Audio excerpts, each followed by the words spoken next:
MeToo for Mothers, Australian inquiry hears troubling account of a birth trauma. Brisbane, Australia CNN.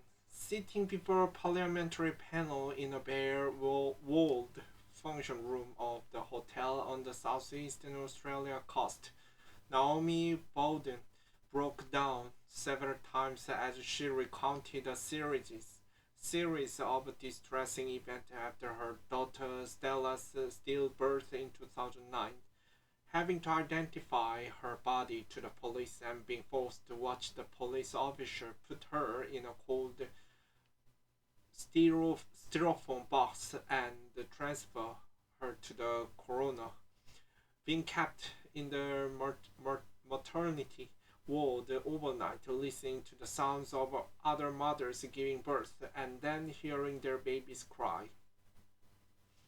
Going into my 6 week checkup appointment with the hospital staff and being asked, "Where's your baby?" This week, Bowden was among several Australian mothers who gave evidence at the parliamentary inquiry in New South Wales into birth trauma that one expert likened to the Me Too of childbirth.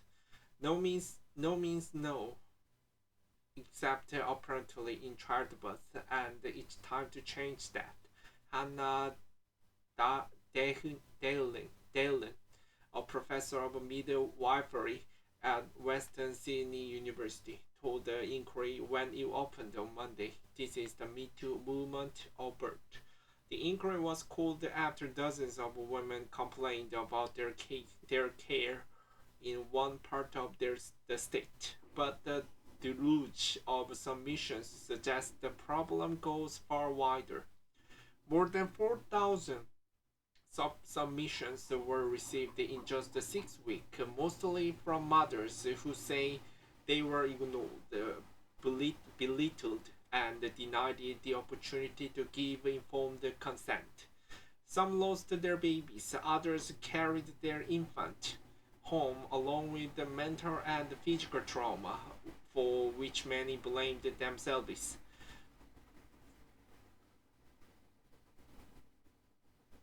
Women are telling us that it is basically their fault that it happened to them, said Dalen, who co-authored a paper that asked the women across Australia if they do anything differently with their next birth. Of more than 6,000 replies, more than 85% said yes. Women take on a lot of self-blame and they feel a lot of failure, and therefore they often don't feel they have a right to complain because they feel it was their fault, Dalen said. Dr. Hannah Dalen, a leading midwifery researcher, told the inquiry that women often blame themselves for bad birth experiences. What is birth trauma? International studies suggest that at least one of three women have experienced the birth trauma, defined by the inquiry as inappropriate, disrespectful, or abusive treatment before, during, and after birth that leaves them with emotional or physical scars, and often both. In medical literature, birth trauma is often referred to as obstetric violence, which the Lancet journal says can be interpersonal and structural, arising from the actions of healthcare providers and also from broader political and economic arrangements that disproportionately harm marginalized populations. In its submission to the inquiry, the Royal Australian and New Zealand College of Obstetric, Obstetricians and Gynecologists said it strongly believes the term is incorrect as it suggests the obstetrician intended to cause harm, and that is unfair. No one goes to work to cause trauma. Jared Watt, Lange board director told the inquiry. If we need to come to the party and actually work out a solution for this, we need to use a language that engages the doctors, he said. Birth trauma may not be the intention, and in some cases it's unavoidable when medical staff intervene to save the life of the mother and child. But in other cases, it's preventable, says the mothers who submitted their stories to the inquiry. Carl Griffin said she got an impression she was creating a backlog by not birthing her son fast enough. Carly Griffin told the inquiry she felt ready to deliver her son, but the process was cut short by the obstetrician. The OB came in, did the examination, and said, "No, we are going for a C-section. This is the emergency. Your baby is in distress. But I'm just going to go for dinner first," she said. I don't want to assume, but I feel that they wanted my birthing room, she said. "I feel like maybe I wouldn't have as much trauma if I knew 100% that the C-section saved my baby's life, but I don't think it had any effect on him at all." Others told of distress that tainted their pregnancy, but not the actual birth. Jessica Holiday recounted her experience of being shamed for her weight during pregnancy. Jessica Holiday said her joy at becoming pregnant turned to shame when she was told that she was high risk due to her weight. Despite testing negative for gesta- gestational diabetes, gestational diabetes 3 times in the first 20 weeks, I was encouraged to act as if I had it. I was warned of the big baby due to my size and advised early induction. The birthing pool was off limit because of my BMI body mass index, as it was considered a workplace health and safety issue, Holiday said. At 30 weeks, she found a private midwife and had a home birth, delivering an average sized baby. Still, she said her journey was fraught with emotional turmoil, disappointment, and frustration. Amanda McCauley's son was stillborn after she suffered a uterine rupture. Then there is a heartbreak of losing a baby, as Amanda McCurry recalled, telling the inquiry that she felt broken physically and psychologically after her son was stillborn days after she begged a hospital for help for severe pain. The grief had stayed with her entire family, she said, including her husband, a shift worker who was told she'd been taken to hospital by ambulance. He arrived and was handed his stillborn son and told that my life was uncertain at that point in time, she said. Afterward, she was sent home with little support. "You feel lost, you feel alone, you leave hospital and you still look pregnant," people asked. "When are you due?" And it's heartbreaking. A global problem, Committee Chair Emma Hurst said the point of the inquiry isn't to lay blame on individuals. It's about finding out where the system is failing and making sure we can work towards changing those systems so it doesn't continue to happen to other women, she told CNN. NSW is first Australian state to examine the issue, and there are already calls for the national inquiry because the problems aren't limited to that one state or even to Australia.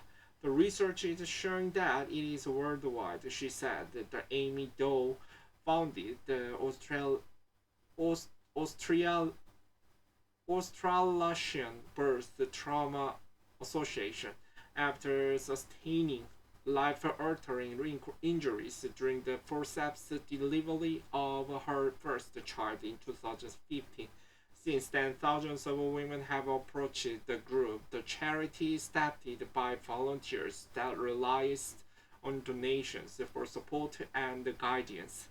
We are contacted by women across the world who want to start up birth trauma associations. For example, in the US, you know that there are system problems and there is actually no US based support services for people who have experienced birth related trauma.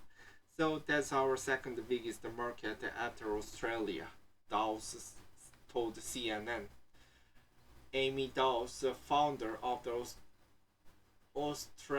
Australasian Birth Trauma Association with her two children ages 9 and 6. She doesn't think the incidence of birth trauma is increasing, just that more women are starting to talk about it. I think that there has just been a shroud of silence, stigma associated with it, and it's just simply been accepted as part of the becoming a mother. Dawes said. However, Fiona Reed, a clinical midwife with more than 36 years of experience who has trained midwives, told the inquiry the increasing intervention by medical staff has increased the risk of birth trauma. We are creating a culture that is increasing medical at the expense of patient satisfaction, and we haven't improved the maternal or infant outcomes, and that is the crux of it, she told the inquiry.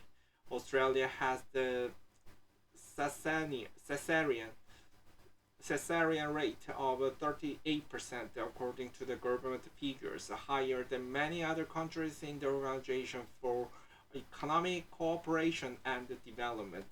Despite the long-standing advice from the World Health Organization that maternal health and the newborn mortality rate doesn't improve beyond the rate of 10 to 15%. The global cesarean rate is currently 21% from up from about 7% in 1990 and predicted to rise closer to 30% in the next few years, according to the WHO. As of, to, as of 2018, the highest rates were in the Americas at 39%, Europe at 25.7%, and Asia at 23.1%. Reed said medical interventions has been used to make a birth safe, but for many it's creating alternative risk. We need to look at the quality of care, not the rate of interventions. Reed said, we are not improving maternal and infant outcomes. In fact, we are breaking mothers. Fiona Reed, the clinical midwife with decades of experience, said birth trauma was not only affecting others but also midwives. And the medical staffs are also suffering, she said. The claim supported by the Australian College of Midwives, whose submission to the inquiry includes a quote from midwives conveying secondary trauma. I haven't seen women berated like children and told they will kill their baby if they don't do what they are told. I've been seeing gross omissions of information resulting in the failure to obtain true consent, wrote one unnamed midwife from regional NSW.